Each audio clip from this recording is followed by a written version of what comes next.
Selanjutnya, Saudara, Konferensi Republik batal menyelenggarakan konsolidasi nasional di kampus Universitas Indonesia Salemba. Meski demikian, konferensi tetap berjalan via daring atau online. Pintu ruangan boleh dikunci, tapi gagasan tidak bisa dibatasi.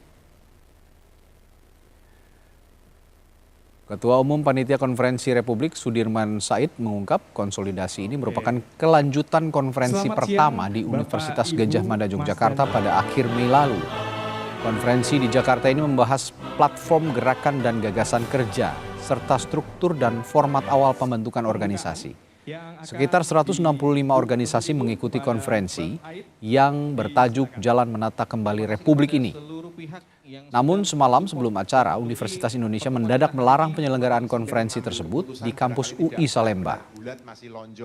Demokrasi yang tersisa untuk menyalurkan. Kami menyampaikan terima kasih kepada UI yang sejak awal memang sudah memberikan lampu hijau untuk diselenggarakan di sini. Tapi tiba-tiba tadi malam, dini hari tepatnya, kita mendapat keputusan tempat tidak bisa digunakan. Dan karena itu kita hari ini akan merubah mode dengan cara melanjutkannya melalui online, semacam tekanan dari luar gitu. Dan memang kita membaca itu karena menurut saya sejak awal UI sangat bersahabat, sangat akomodatif.